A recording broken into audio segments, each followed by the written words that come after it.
Iyob, Job chapter 39. Do you know the time when the wild mountain goats bear young? Or do you observe when the deer gives birth? Do you number the months they complete? Or do you know the time when they bear young? They bow down, they bring forth their young, their labor pains are ended. Their young ones are thriving, they grow up in the field, they shall leave and shall not return to them. Who set the wild donkey free? Who loosed the bonds of the wild donkey? Whose home I have made the desert, and the salt land his dwelling. He laughs at the commotion of the city. He does not hear the shouts of the driver. The range of the mountains is his pasture, and he searches for all that is green. Would the wild ox be pleased to serve you, or spend the night by your feeding trough? If you bind the wild ox in the furrow with ropes, would he plow the valleys behind you? Would you rely on his great strength, or would you leave your labor to him?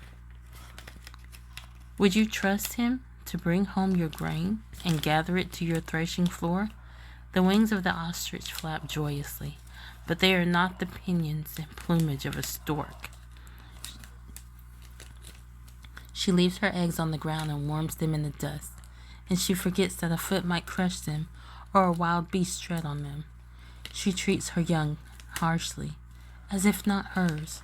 Her toil is in vain, without fear, because Eloah has made her forget wisdom, and did not endow her with understanding.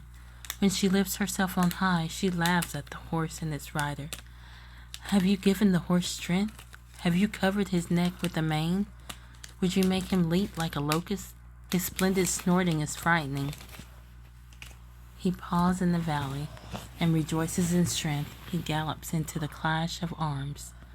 He laughs at fear and is not frightened, nor does he turn back from the sword. The quiver rattles against him, the glittering spear and lance. He eats up the ground with fierceness and rage, and he does not stand still because of a voice of a shofar. At the blast of the shofar, he says, "Aha!" And from afar he smells the battle, the thunder of commanders and shouting. Does the hawk fly by your wisdom, spreading its wings toward the south? Does the eagle mount up at your mouth and make its nest on high? It dwells on the rock and lodges on the crag of the rock and the stronghold.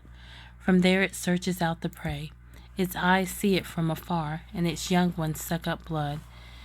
And where the slain are, there it is.